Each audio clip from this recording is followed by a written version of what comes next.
Shri Guru Shri Juta Padakamalang.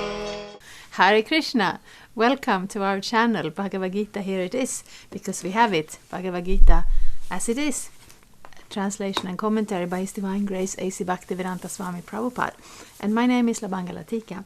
So we are reading from Bhagavad-gita's 10th chapter, Opulence, the opulence of the Absolute. So that means we get to know even more about Krishna, or as Krishna put it himself, that now, let's see what he said.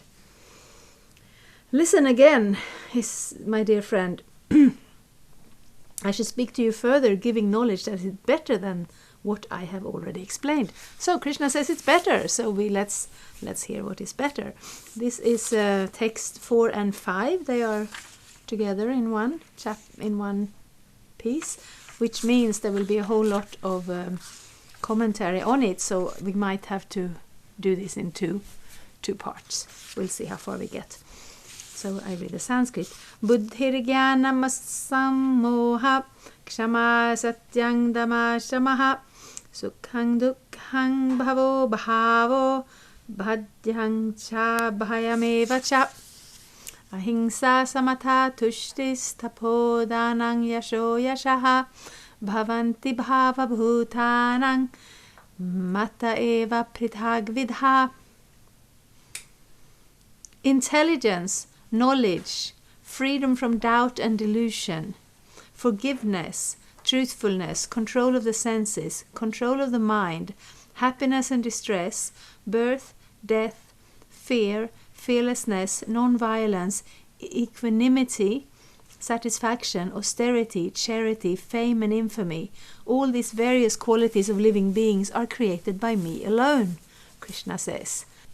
So we have this tendency, especially, I would say, in this day and age, in this culture, of kind of maybe turning to God when we have to, when it's those special holidays in the year that God comes a little bit into focus, or when we're in distress, then we may suddenly find ourselves praying, although it's not generally a habit. And the rest of the time, we tend to put ourselves in the center. But here Krishna says, these qualities of living beings are created by Krishna. So even without Krishna, where would our qualities even come from? I'm reading the purport. The different qualities of living entities, be they good or bad, are all created by Krishna, and they are described here. Intelligence refers to the power to analyze things in their proper perspective, and knowledge refers to understanding what is spirit and what is matter. Ordinary knowledge obtained by university education pertains only to matter, and it is not accepted here as knowledge. Knowledge means knowing the distinction between spirit and matter. In modern education, there is no knowledge about spirit. They are simply taking care of the material elements and bodily needs. Therefore, academic knowledge is not complete. So yes, Krishna lists some things, and we want to understand them in perspective. And how to say, this world speaks about these educations that don't contain any spiritual knowledge. And in a sense, there is so much knowledge, and we can't help being a little respectful and a little impressed by those who have gathered this knowledge, who have studied it, and so on. But when we come to the Bhagavad-gita, then we have a specific goal in mind. It is to realize who we are, and from hearing the knowledge about the spirit soul, also to be able to not only hear about it, but to realize it in actual experience. And that knowledge is considered knowledge because it is eternal. It doesn't come and go. So it's really not so much that Krishna is saying everything is useless. But what he's saying is, now we are here. Now we have to make that distinction, because that is what makes us human beings, I almost said. Maybe not, but being human beings means we can take advantage of this type of knowledge, which is not available in any other situation in this universe. Asamoha, freedom from doubt and delusion, can be achieved when one is not hesitant, and when he understands the transcendental philosophy. Slowly but surely he becomes free from bewilderment. Nothing should be accepted blindly. Everything should be accepted with care and with caution. Freedom from doubt and delusion.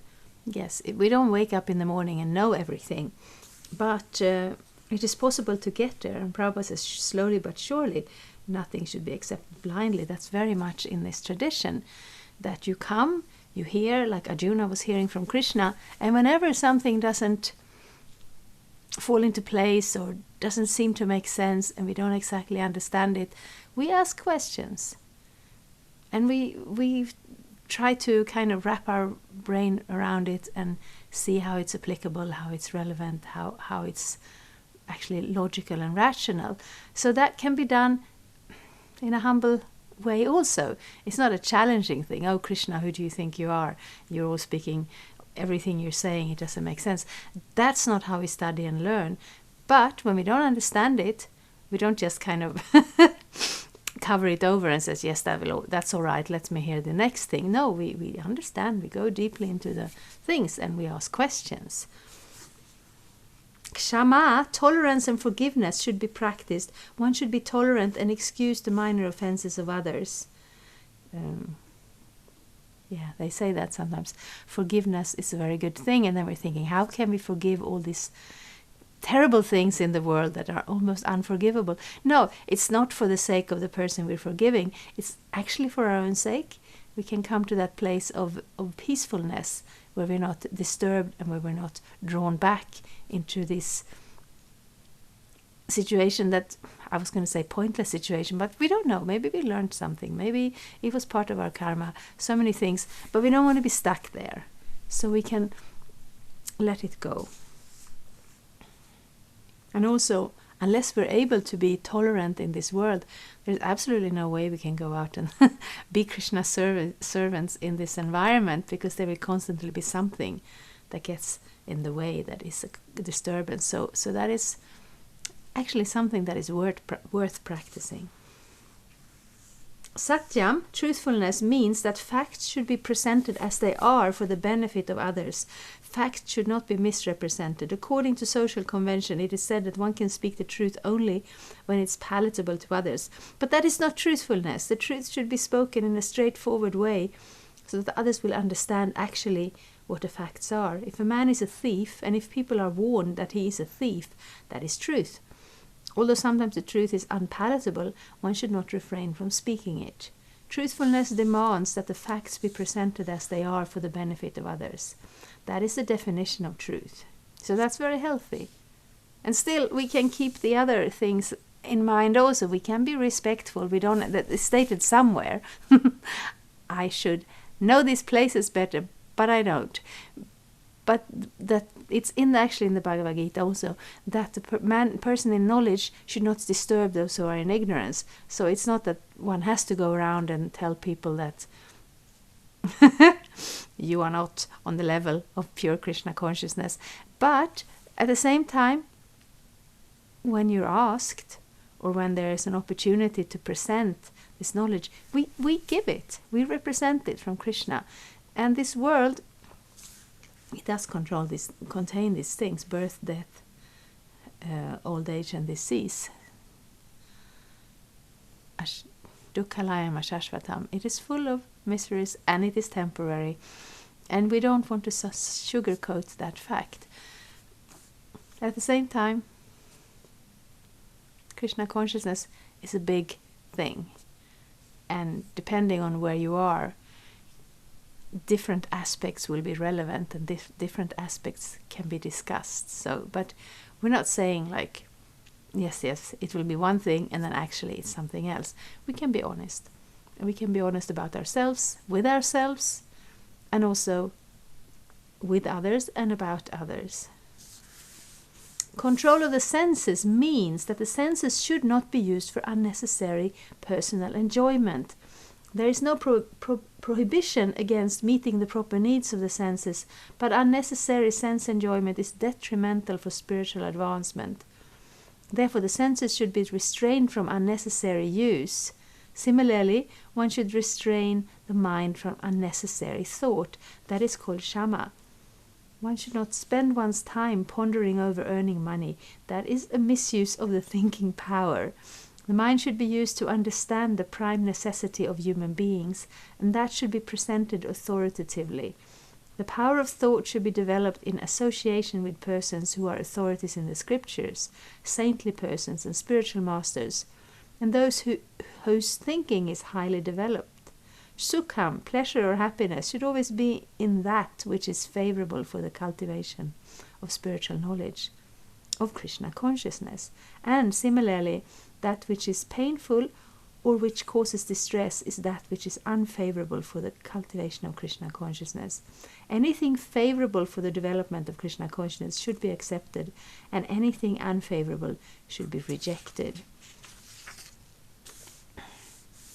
So we're very quickly going through these points, and of course all of these have been spoken about previously in different connections. So this idea of controlling the mind and the senses, control of the mind, Dhamma, Sama Dhamma, control of the senses and control of the mind, this doesn't take place in a vacuum. It is not that it is required for spiritual life to just cut everything off, shut everything down, no more thinking, no more actions, no more experiences. No, the thing is, it has to be regulated. Or these words, they're funny sometimes. You say it has to be like that, it should be like that, and then it sounds a little bit like I get that reaction also. Somebody says that I'm saying, you can't tell me what to do. I will do what I want to do. The thing is, in the context, it's just like in the context of lighting a fire, then you mustn't pour water on it. And I said, like, I can pour water on it if I like. Yes, and you can pour water on it if you like. But then don't expect the fire to blaze. So we can leave our senses and our mind to be very uncontrolled in this world. That is quite possible. We see it everywhere. But it's not helpful in spiritual life, and therefore this regulation is there. But the way to control the mind and the senses is not to shut them down. It is to channel them into useful directions. So all the senses and the mind can all be used in Krishna's service in a way that is also creates a very pleasing situation for oneself. That is actually the whole idea with Krishna consciousness. We can hear about Krishna, we can see Krishna's form, we can sing and speak about Krishna, and we can take all the lovely food that has been cooked for Krishna and offered to Krishna, and then we eat it and we enjoy it even better. But the focus is not on just randomly grabbing something for enjoying our senses.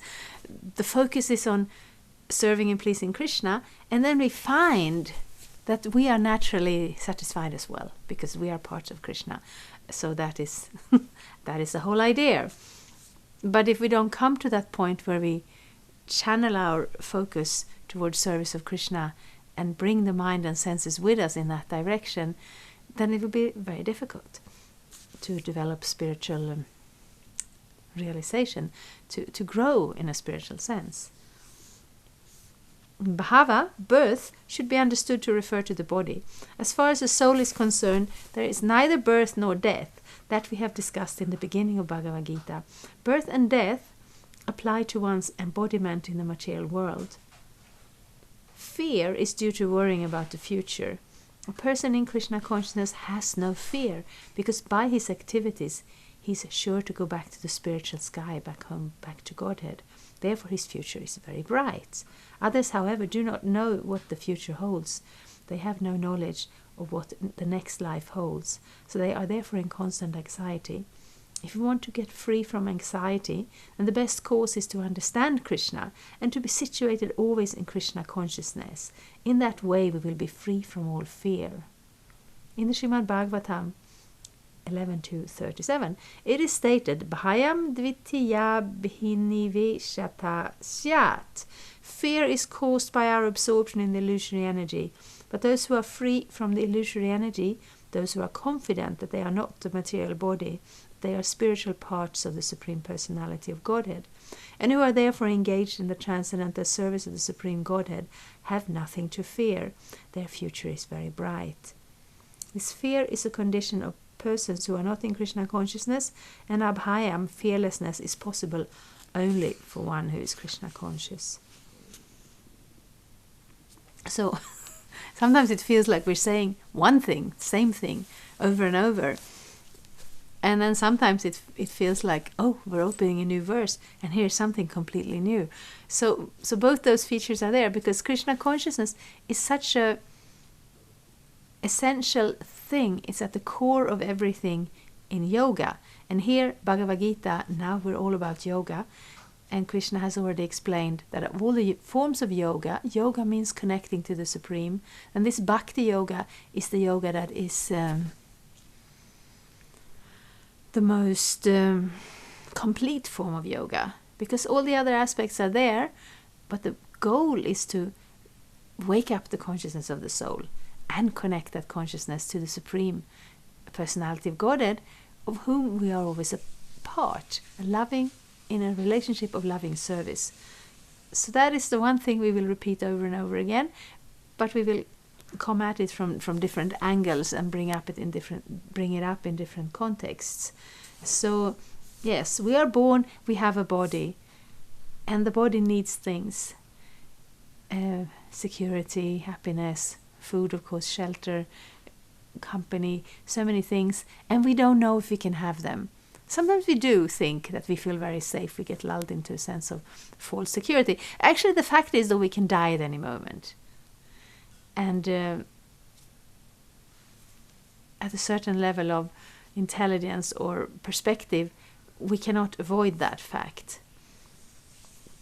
But for a person then who identifies with their spiritual nature, and who also has developed a relationship and a realization of Krishna as an actual fact. Krishna is there, he's a person, we are connecting in love, and he's holding all of this in his hand.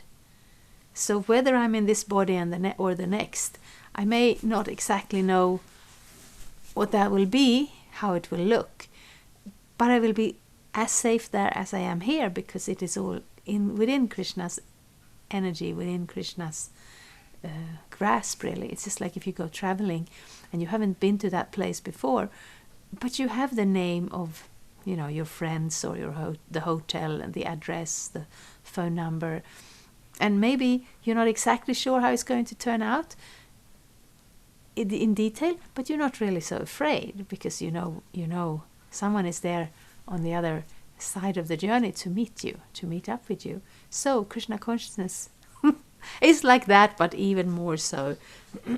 And that's actually the only real way to get out of fear, because except for Krishna, everything else is temporary, and it will fail us when we least expect it. So yes,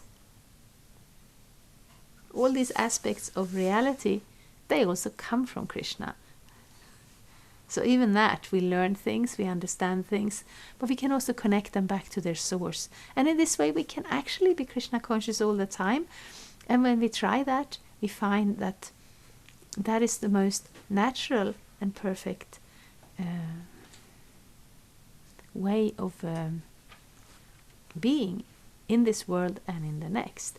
Okay, so I have 2 more pages to go, and I think we shouldn't make our episodes too long, because after all, we're in front of a screen and it gets tiresome. So I'm ending here, but I will continue the next one. So thank you so much for coming here and reading Bhagavad-gita with me, and see you next time. Hare Krishna. Thank you for watching. We aim for updates every Tuesday and Friday. Please come back. If you have any questions or comments, please leave them down there. We also have some links and information for you. And there is, of course, the subscribe button. Thank you. Hare Krishna. I'm a Hare Krishna, and I approve this message. Subscribe. Hare Krishna, Krishna Krishna,